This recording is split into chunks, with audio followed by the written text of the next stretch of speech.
Steven Miles up there, the Queensland Premier, he was under fire today, Caroline. He took an 11-minute flight from Hervey Bay to Bundaberg on his government jet.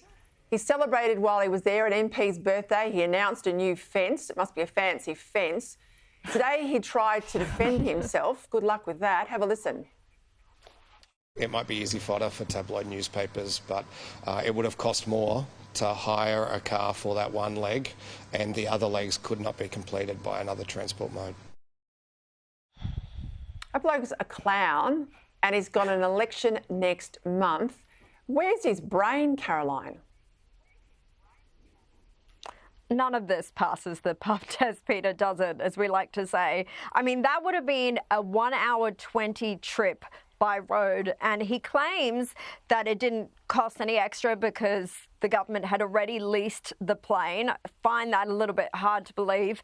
But even if that's the case, what about the carbon emissions that Labor claims that it cares so deeply about? And then he has the poor judgment to post photographs of himself that you just showed, celebrating one of his MP's birthdays with a couple of cakes, as if voters really care.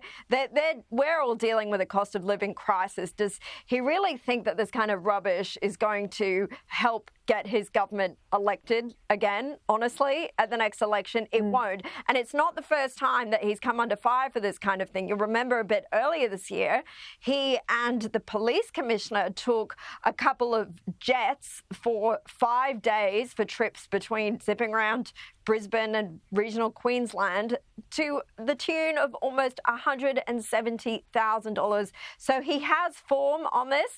The school fence, it must have certainly been fancy. They didn't even do a press announcement of it, so we don't really know. And that fence will only be built if his government is re-elected. And at this rate, you've got to say it probably won't happen.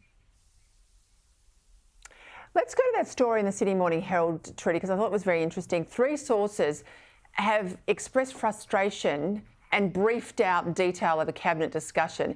This was all around the issue of the census. And according to the report, the PM was the one who kiboshed the questions about sexual orientation and gender status. Now, what's interesting here was the PM then later on who had to do the backflip. But also, I think this is the first significant time we've seen a leak from Labor's cabinet, isn't it?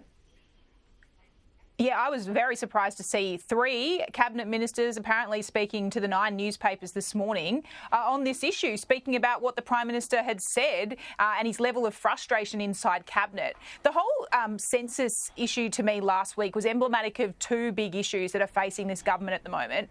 One is their inability to nip an issue in the bud. It dragged from Sunday to Friday before the Prime Minister then confirmed the government's position. All the while, 3 of his cabinet ministers had said the opposite thing.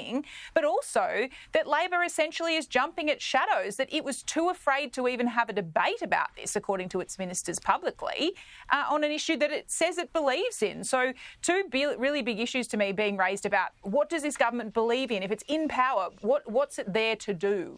That's becoming, there's increasing frustrations you detect when you speak to Labor people here about how this government's tracking. Just quickly, Caroline, you broke a story today about really dodgy data to justify bike lanes in Sydney. That's right. So Clover Moore, who's the Lord Mayor here in Sydney, and she is a very progressive figure. She and the City of Sydney Council have said that between about 3,200 bike riders use this particular street, Oxford Street, really famous shopping strip near the CBD in Sydney every day. Now, business owners were really sceptical of this because she's trying to get a cycleway built here, which they say is going to be catastrophic for their businesses with all the construction that's happening. So they organised their own 24-hour bike count, and lo and behold, it found that there were only about 305 bike riders, not 3,200. So about 10% of that figure that used that road in the last 24 hours. So the figures appear to be massively inflated, and it's been used to push, of course, this green agenda that's been supported by the the federal Teal MP Allegra Spender. Here is what some of those business owners and residents had to tell us today. People of Paddington and the store owners aren't against cycling.